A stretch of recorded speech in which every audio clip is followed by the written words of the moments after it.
สบายดีหมู่เพื่อนสาวปืนลมบ่ได้พบกันดนเกือบจะ2 ปีแล้วเนาะบ่ได้อัพคลิปลงไปมื้อนี้ก็จะมาอัปเดตเนาะปืนลม PCP วาล์วดับเพลิงกันต่อนะมื้อนี้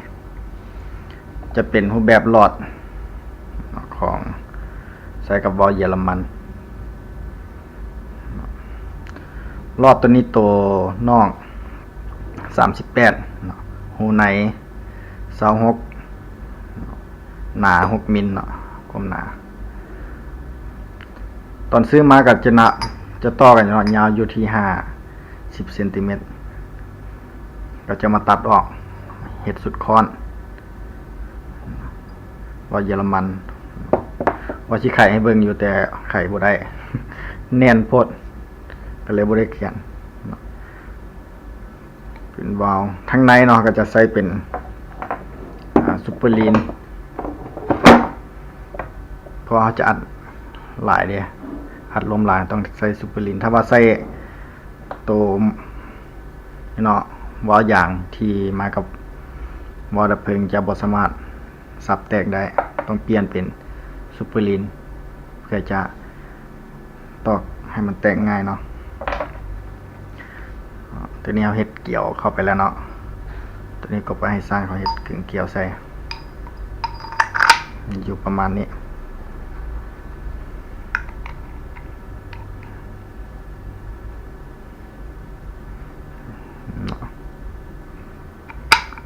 แล้วก็ใส่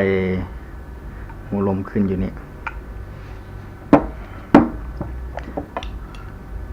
ใส่กับสุดโลดเนาะบอกกับหัวเนาะว่ามาจากค่ายใด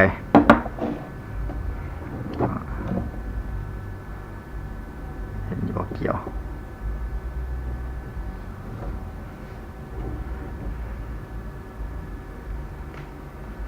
ตรงแนวนี้จึงจะเห็นเกี่ยวได้12 เกี่ยว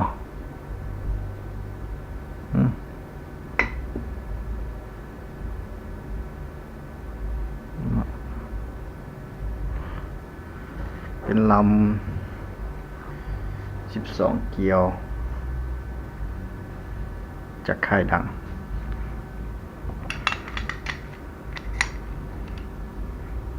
จะประมาณนี้เนาะ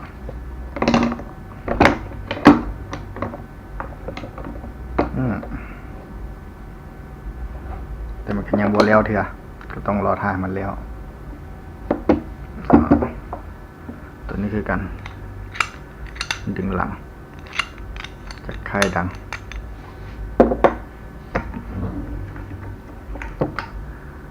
ค้อนกระแทก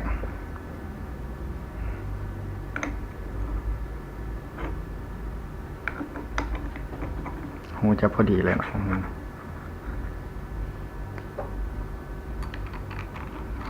ตัดเกี่ยวไว้อันนี้ใส่เป็นตัวอย่างทดลอง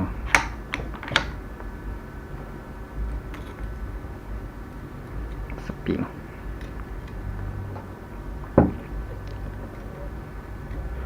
จุกอัดไว้เฮ็ดแบบง่ายๆเนาะซื้อเขามันก็แพง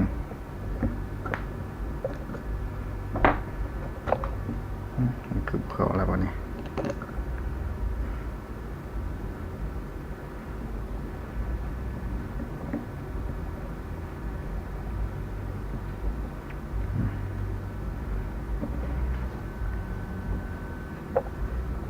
จะประมาณนี้เด้อ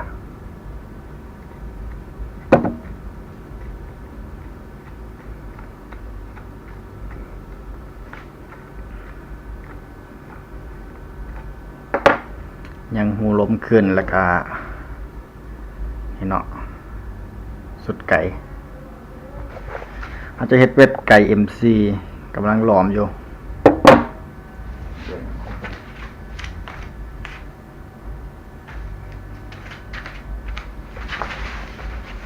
นี่เนาะไก่ MC หลอมเองอลูมิเนียมยังจะไปขัดแต่งเจาะหูจะแล้วจะมาให้เบิ่ง น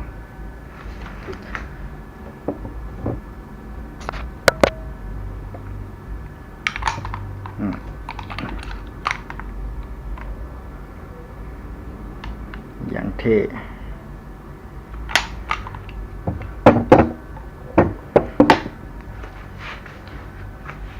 สุดแล้วเฮ็ดเป็นสแตนเลสอัดลมได้น้อยเนาะอันนี้คือกระบอกที่เฮ็ดสุดแล้วนี่มีหลายคนถามว่าขายบ่ใช่ไหมบ่ได้ขายเนาะบ่ได้เฮ็ดขายเฮ็ดให้เป็นแนวทางเฉยๆถ้าอยากได้เนาะแอดไลน์มาอยู่ทางกล้องจะบอกวิธีเฮ็ด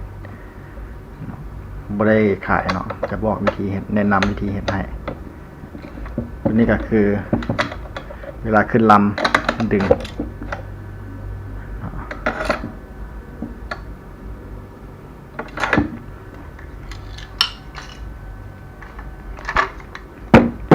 อยู่นี่ลูก6 มิลหดลูกอยู่นี่เนาะลูกจะบ่ไหลออกไปนะเพราะเขามีนี่เห็นป่ะลูกจะติดมันมีแม่เหล็กติด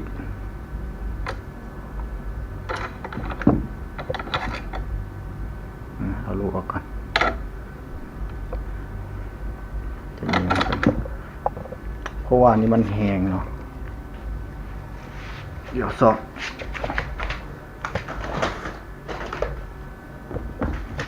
นี่ยิงไดโนเสาร์เลยตายสลองงองเสียงดังนะมันค่ำละ